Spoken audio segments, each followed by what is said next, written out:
America Meditating Blog Talk Radio Show. We collect wisdom, hear stories, and inspire each other. I'm Sister Jenna. Tune in live from Monday through Friday at 8 a.m.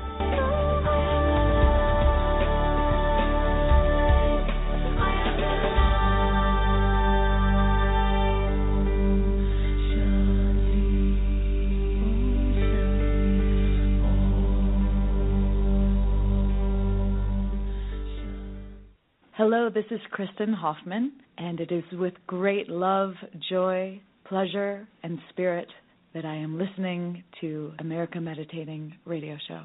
Hi, my name is Misty Crutchfield with Gandhi's Bee Magazine, an online magazine designed to raise awareness and inspire people about all of the amazing things happening in the world, as well as all the challenging things that can help us raise awareness so we can make a difference in the world and be the change. One of my inspirations is sister-jenna and America Meditating Radio. I listen, you should too. He ran for state office and was beaten, started a business and failed, ran for Congress and lost. But thankfully, Abraham Lincoln didn't give up. Persistence. Pass it on. From the Foundation for a Better Life at values.com. Hello and welcome to America Meditating Radio. I'm your host, Sister Jenna. We're broadcasting from the beautiful Meditation Museum. I attended the EWG Gala last night with Senator Boxer and Chris Carr, and I have to tell you, things are changing, my friends. We are really trying to fix the stuff that we have done, and it's great that if each of us just contributes. I know that sometimes we can be critical, and even I might find myself forgetting my role. I met the most sweetest young guy last night, everyone, and I'm going to be a little sarcastic, but please love me anyway. And the reason why I'm trying to protect my whatever's left of my dignity is that I go to these things, right, and I'm trying to protect the environment, but I'm eating meat, and I'm doing this, and I'm doing that, but I get it. The fact that it's okay that I still do that, but at least maybe I preserve water, or I take care of the plants, or it's okay, I get it now. And I was okay with all of that. And I met the sweetest young guy who's doing an incredible work out of New York in a small nonprofit, and he was really initiating an awareness of just take one day a week and not eat meat, and just gradually think that you're still contributing to the environment and to the world. And I just thought, even that's good enough for me.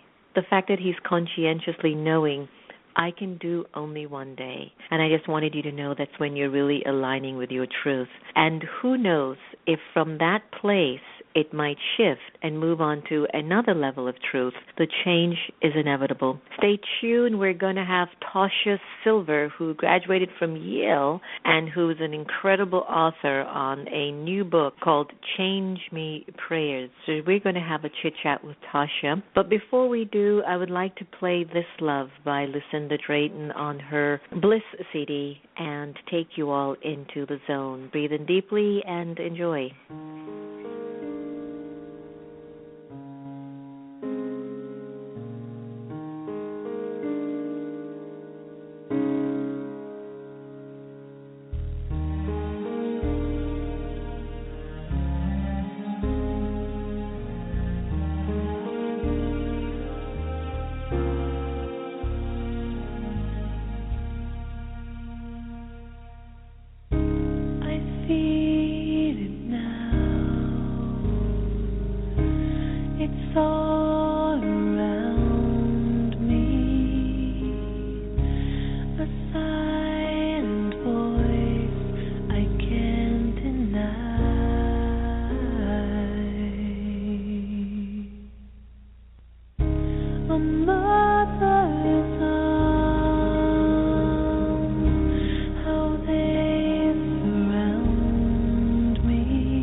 It will never fade away.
Rising above.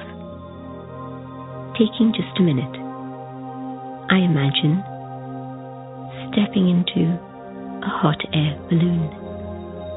The balloon slowly lifting up into the blue sky.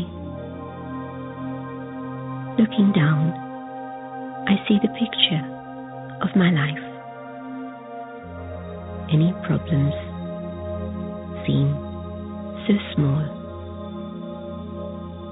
I take this moment to enjoy silence, peace, and to rest my mind. As the balloon gently descends, I return to my day with a quiet and peaceful mind.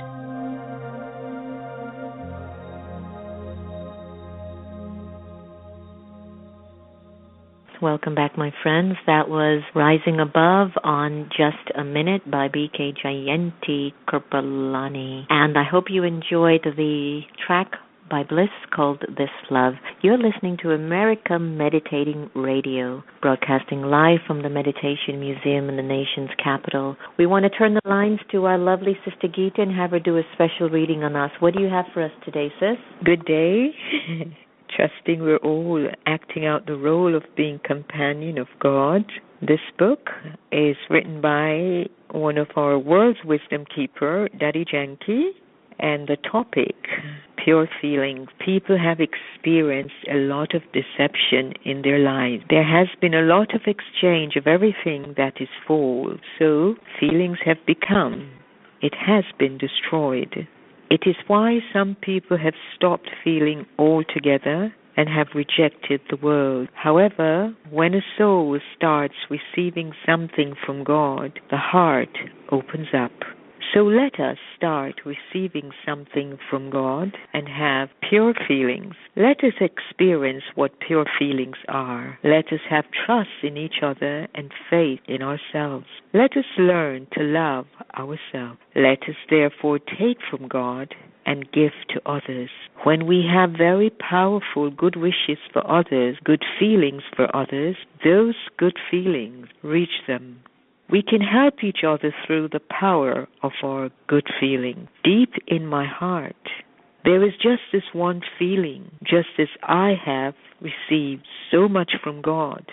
May all God's children receive the same from their Father, the Supreme, the highest, benevolent, merciful, always loving. This is your Father's qualities. Om Shanti.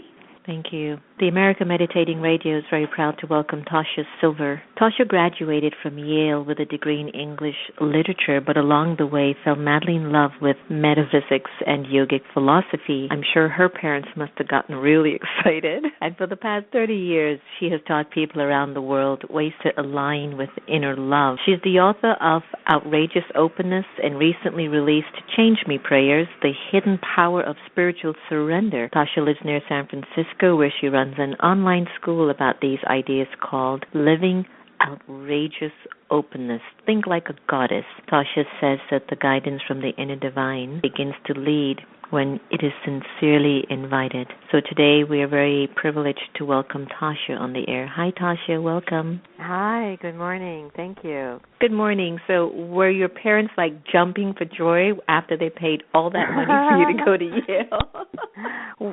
Well, my father, who thought I was going to go to law school, was definitely not very happy. But my mom is, I think she kind of had an innate understanding about something inside. She had sort of always taught us to really listen on the inside in our own way. So I think from the beginning she understood. It's kind of I'd say mixed reviews on my decision. I could just see your father going, that's all your fault. That's all your Pretty fault. much, actually. I think you're psychically channeling my family right now. I sure am. All right, Tasha, we're really glad that you could join us today, and I know that your teachings, center around a much-needed power called love, and also love for the divine. Could you share with our listeners, Tasha, what's the divine, and why has the soul of Tasha emerged in really allowing her life's purpose to be around this particular subject? Well, to me, I think to keep it out of denominational religions, I just see the divine as that source of love that's inside of everybody. And regardless of what orientation they have, or even if they consider themselves an atheist, they still can feel that connection to, practically everybody has had the experience of loving a thing or loving a someone, and that energy to me is the divine on the inside. And I would say, actually, the core of the teachings is really about how to surrender to that energy,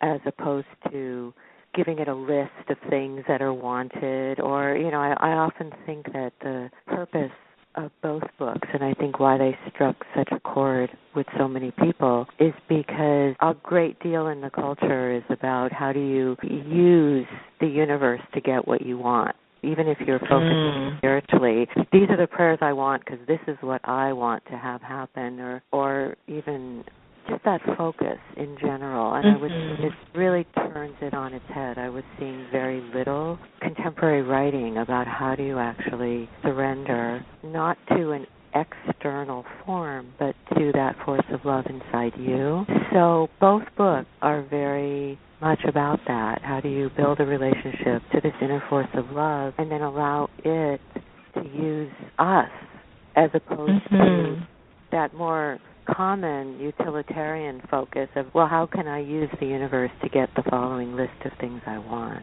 Yeah, I appreciate that, and I'm totally agreeing with what you just shared, because I think unknown to us, we were holding on to a lot of stories that perhaps are no longer useful. So the question is, how do I open myself up, and how do I actually surrender to a story that I feel now perhaps is just better for me in a sense, or more in alignment with the experience that I'm carrying as of today. So when you talk about surrender, could you share with us some of the benefits as to when a soul surrenders, especially to the divine? Well, again, because I'm thinking of it not as surrendering to, an external punishing force or anything like that, that it's a surrender into this enormous force of love on the inside that really has the most exalted plan for each person. That's one of the basic ideas in Outrageous Openness, the first book, is that there is an exalted plan for each person that the ego often can never figure out through its list of desires. And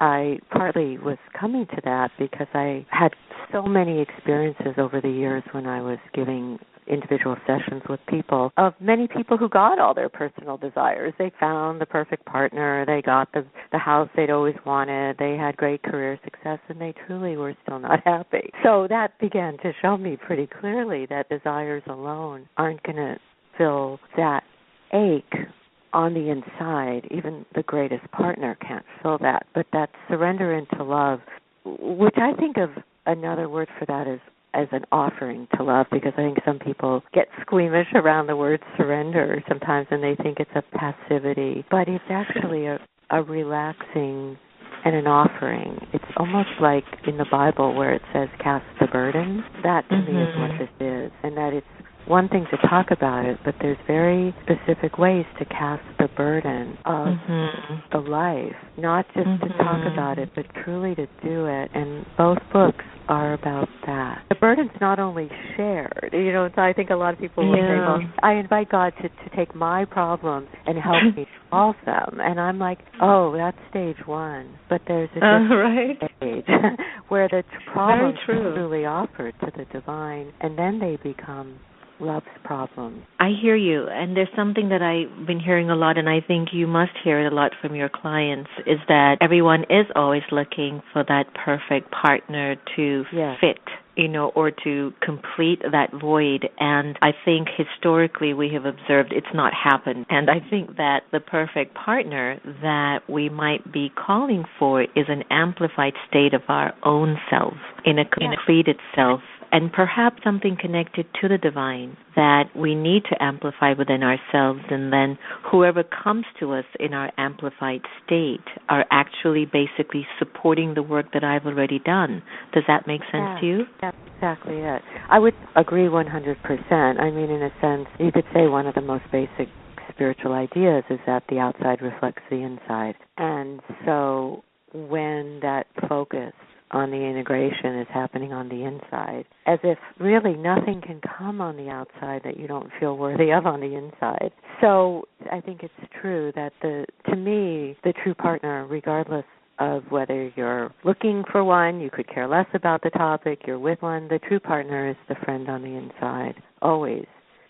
Well, you just touched me on that point. Nothing can come from the outside that I'm not worthy of on the inside. Woo. Facebook, tweet, send that out to the world. That is so true. It's so true, yeah. And I think it's often left out of the discussion, which is what causes so much pain. Or someone will say, well, I'm focusing on this and focusing on this. But I think if the energy is put towards that inner beloved, that's a lot of the work I'm doing, is helping. I no longer do personal sessions with people, but I run this school, Living Outrageous Openness, online, and so much of the focus is teaching people how to connect to that inner beloved so that you have that going all the time, regardless of whether there's someone on the outside or not. Tell our listeners a little bit about the Living Outrageous School online, and what could someone expect if they were to sign up to become a student of the school? It's set up in a way, I think right now there's 450 people in it from all over the world. It's got a weekly phone call with me, and then there's a private Facebook community where people are really working on a very practical level with how to let this inner love take the lead. And then I come onto the private Facebook group as well and then do the weekly calls. And it's been going for about a year now. And it was really set up because, again, can be such a disconnect between knowing these ideas sound good, like let God or offer all to the divine, but it's a very different story to deeply live it, especially in a culture that's always saying, go get it, make it happen, do more. What if somebody else takes yours? It's a very competitively based culture, and even many people who meditate and have done spiritual things have found themselves falling into those thinking traps because they're just what we're taught since birth.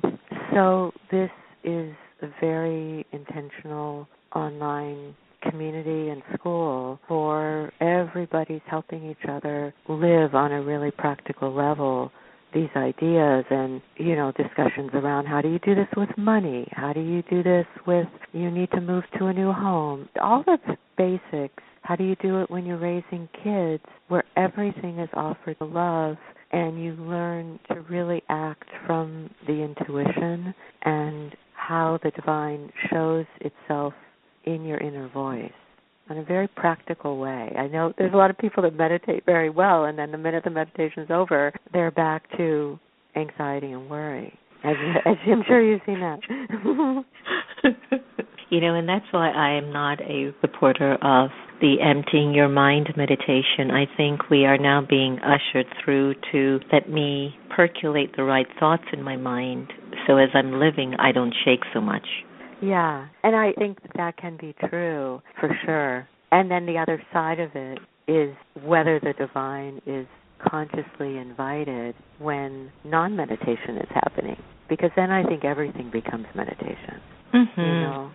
Like you can be standing in line at Walgreens, and if you're saying to the divine, all right, I'm offering this to you, is anything going on today that I need to offer back to you? The whole standing in line at Walgreens becomes a meditation. It's kind of interesting. Correct. Congratulations on the release of your new book, Change Me Prayers. I know you mentioned it a little bit. And the fact that the hidden power of spiritual surrender is really the main focus. Please tell us a little bit about it and what is the hidden power of spiritual surrender. I know you touched on it, but I haven't gotten a chance to read the book yet, but I'm looking forward to do that. Where is it going to take us? Because I feel like it's a book about, and I could only speculate here, it's a book about I, the soul, and the soul's relationship with God, and trusting that relationship and watching how that will flourish and how that makes my life flourish. Am I on the right track?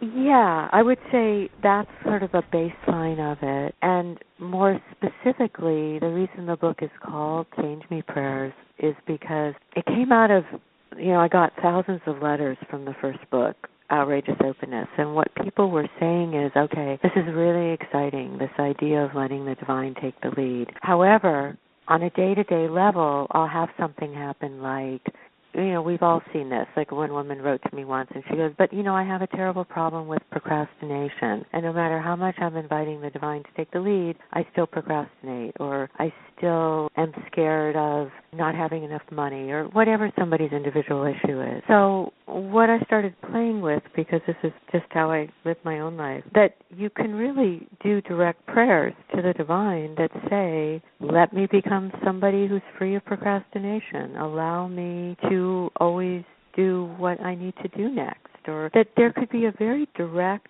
invitation for the divine to shift us. And as basic as that sounds, I wasn't seeing much out there about that. It was more like, well, do these things and hope for the best. And I'm like, no, you can actually ask God directly.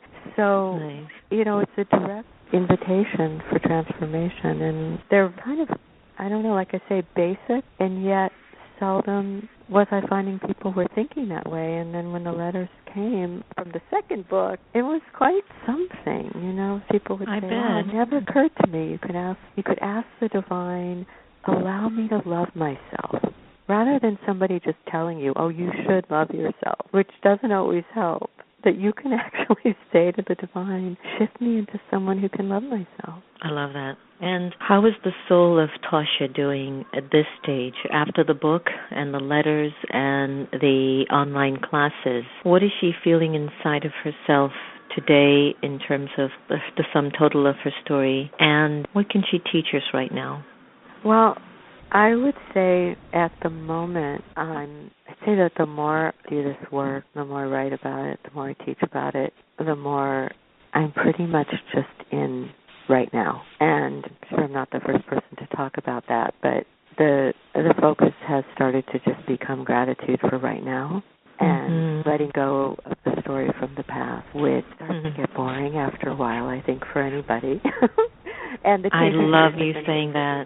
They're very helpful for that. Like, so, again, somebody will say, well, how do I let go of that story from the past? I built a whole identity on it. And and again, to me, that's a change me prayer. You can say, free me from this story that you and I are both tired of, God. It's like, free me from that story. And let me be in the now, filled with gratitude. And then that takes care of the future.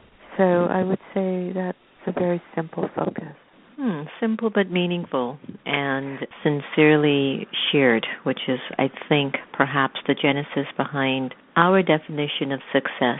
Because I think when the soul performs karma or actions, if the intention for the soul at that point is as pure as it can be, then the sign of my choices I think, are so rooted in my intention. I think the sign of that will be a lot of joy and contentment and curiosity in what my tomorrows will hold, Tasha Silver, you are an incredible human being. Thank God and the destiny for designing you. Thank you.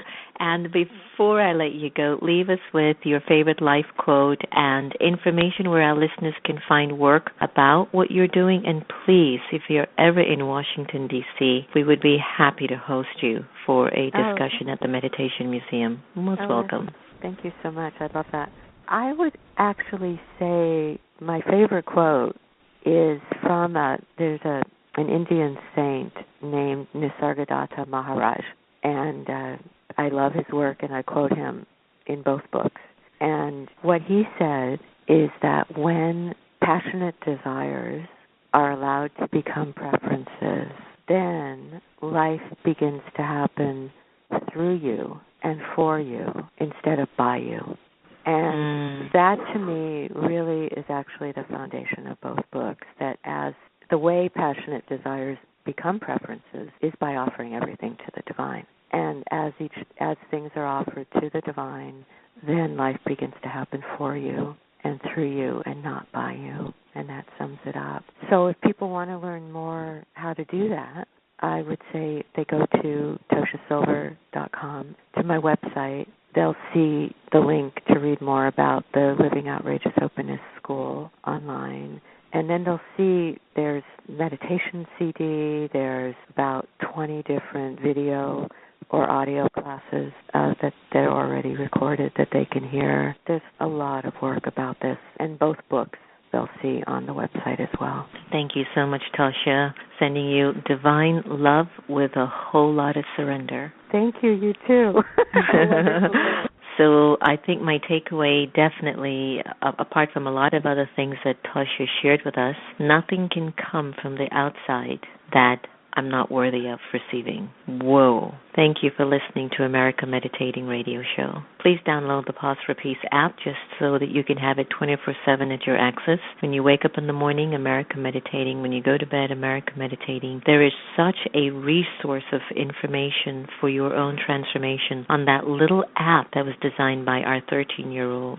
Download it now from your Android or your smartphone, and it won't even cost you a penny except 10 seconds. Pause for Peace app.